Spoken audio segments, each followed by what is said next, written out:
could have gone either way. What happens when a 96% first serve rate meets a mental breakdown on international television? Stick around, because Alexandra Eala just sent shockwaves through the tennis world that are still reverberating through Indian Wells. The reigning U.S. Open champion Coco Gauff did not just lose, she walked off the court mid-match, and the mainstream media's excuses about injuries are not telling you the whole story. Quick favor, if you are loving this content, hit that subscribe button. Over 92% of viewers have not subscribed yet. It costs nothing, but means everything to us. Already subscribed? Awesome. Thanks so much. Now back to the main event. Picture this: Indian Wells, California. The sun is beating down on the pristine blue courts. Coco Gauff, America's tennis darling, the girl who conquered the U.S. Open, steps onto the court expecting another routine victory on her way to greatness. And then, across the net, stands Alexandra Eala, a relatively unknown player from the Philippines, trained at the Rafael Nadal Academy, carrying the hopes of an entire nation on her shoulders. What happened next was not just an upset, it was a masterclass in psychological warfare wrapped in tennis whites. Eala came out swinging like she had nothing to lose, because honestly, what did she have to lose? Meanwhile, Gauff, the supposed future of American tennis, looked like she had seen a ghost, and that ghost was serving at 96%. Yeah, you heard that right, 96% first serve accuracy. When was the last time you saw numbers like that at this level? That is not just good, that is surgical. That is the kind of precision that makes champions second-guess every return, every movement, every breath. But here's the kicker. The mainstream media wants you to believe Gauff retired because of an injury. Oh, she pulled something. Oh, her ankle was bothering her. Sure, Jan, because nothing says injured like getting absolutely dismantled point after point by someone who is supposed to be the underdog. Let's call it what it really was. Gauff got broken, not physically, mentally. And in tennis, once your mind goes, your body follows faster than you can say double fault. Eala was not just playing tennis, she was conducting a symphony of devastation. Every serve placed perfectly, every return calculated, every movement on the court screaming, "I belong here," and you are about to find out why. Imagine Gauff standing there, racket in hand, trying to figure out how this relatively unknown player from the other side of the world is making her look like she picked up a tennis racket yesterday. The confusion, the frustration, the dawning realization that today is not her day. Today belongs to someone else. And the timing, oh, the timing. This happened on International Women's Day. While the world was celebrating women's achievements, Alexandra Eala was out there proving that champions can come from anywhere. She dedicated her performance to her mother, to all mothers, turning a tennis match into a cultural moment that transcended sports. This was not just about winning, this was about representation. This was about showing every young girl in the Philippines, in Southeast Asia, in every corner of the world, that you can stand across from greatness and make it blink first. Twitter exploded faster than Eala's forehand winners. One user posted, "Coco Gauff just got sent to the shadow realm by someone nobody was talking about yesterday." Another wrote, "That 96% first serve stat is not real. That is video game numbers. Someone check if Eala is actually a tennis bot." The memes started rolling in. One showed Eala with laser eyes, captioned, "When the Nadal Academy hits different." Another had Gauff looking confused with the text, "I was told there would be easy matches today." But let's talk about what really happened on that court. Eala did not just win points, she controlled them. She dictated play like a seasoned veteran, not someone who is supposed to be intimidated by the big stage and the bigger name across the net. Gauff, to her credit, is a phenomenal player. You don't win the U.S. Open by accident. But on this day, she ran into someone who had studied every weakness, exploited every gap, and refused to give even an inch of psychological space. The first set was a statement. Eala broke Gauff's serve like she was cracking open a fortune cookie. Easy, clean, efficient. Gauff tried to mount a comeback, throwing everything she had at Eala, but it was like watching someone try to punch through bulletproof glass. Every attempt met with another perfectly placed shot, every hope crushed by another unreturnable serve. The crowd started to sense something special was happening. The murmurs grew louder, the energy shifted. This was not going according to script. And then came the retirement. Gauff walked to the net, shook hands, and walked off. The official explanation would come later: injury, discomfort, the usual suspects when a star player exits early. But anyone who watched that match saw something else.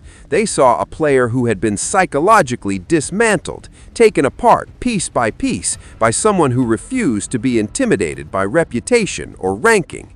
They saw someone who realized that staying on the court meant enduring more of the same humiliation.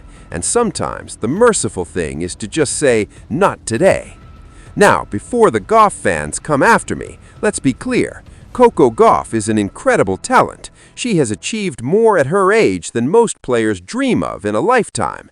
But greatness is not about never losing. It is about how you respond when someone punches you in the mouth. And on this day, Eala landed a haymaker that Gauff was not ready for. That's not a knock on Gauff. That's just the brutal reality of professional sports. Sometimes you're the hammer. Sometimes you're the nail. Today, Gauff was definitely the nail. What makes this even more fascinating is Eala's background. Trained at the Rafael Nadal Academy in Spain, she has been molded by one of the greatest programs in tennis history. Nadal, the king of clay, the master of mental toughness, the guy who never gives up even when down match point. That DNA runs through the academy, and you could see it in Eala's eyes. There was no fear, there was no doubt, there was only focus. The kind of focus that comes from years of grinding, of being told you're not good enough, of proving everyone wrong one match at a time. The Philippine tennis community went absolutely berserk. Social media in Manila lit up like New Year's Eve. Filipinos around the world were posting, sharing, celebrating like their national team had just won the World Cup. And in a way, they had. Because for a nation that has produced boxing legends and basketball heroes, tennis has always been that sport where they're still waiting for their moment. Alexandra just gave them that moment. She did not just win a match, she put Philippine tennis on the map in a way that no amount of marketing or hype ever could. But here's where it gets really interesting. The tennis establishment doesn't know what to do with this.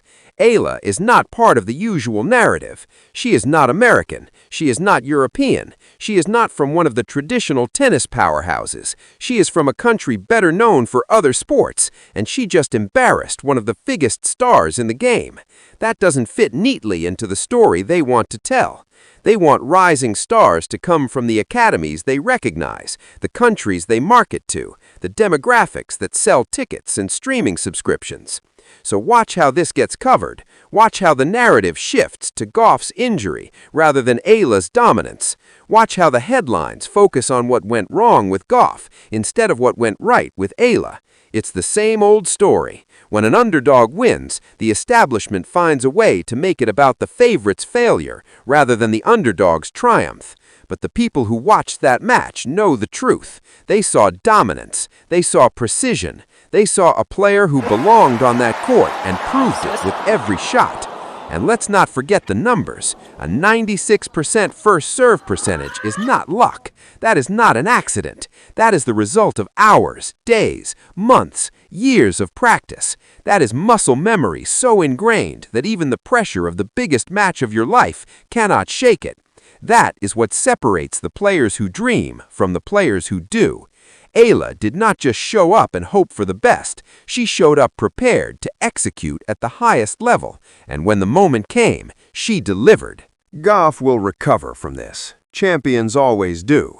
She will learn from this, come back stronger, and probably use this as motivation for the rest of her career.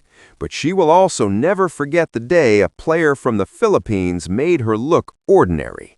That memory will live rent-free in her head during every tough match, every moment of doubt. And maybe that is Eala's greatest victory. Not just winning the match, but planting a seed of doubt that will linger. For Eala, this is just the beginning. The spotlight is now on her. The expectations are now sky high. Every opponent will study that match, looking for weaknesses, trying to figure out how to avoid becoming the next victim. The pressure will mount. The questions will come. Can she sustain this level? Was this a fluke? Can she handle the attention? But if that 96% first serve rate taught us anything, it is that Alexandra Eala does not crack under pressure. She thrives in it.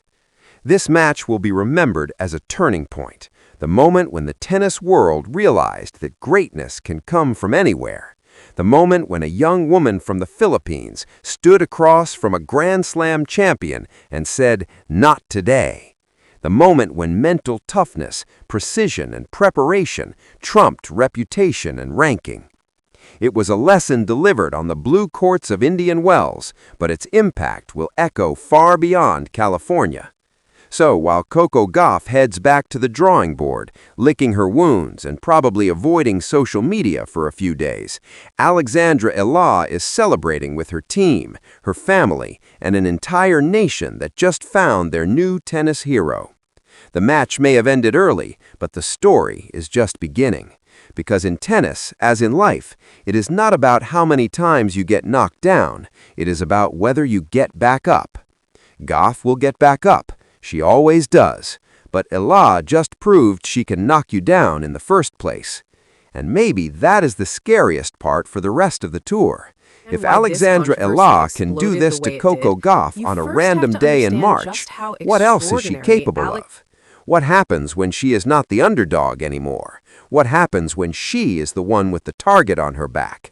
Time will tell, but if that 96% first serve rate is any indication, the tennis world better buckle up, because a new force just announced herself, and she is not going anywhere. Stick around, folks, because if tennis has taught us anything, it is that the best stories are written by the people nobody saw coming. Alexandra Eala just wrote her first chapter, and something tells me this book is going to be a bestseller.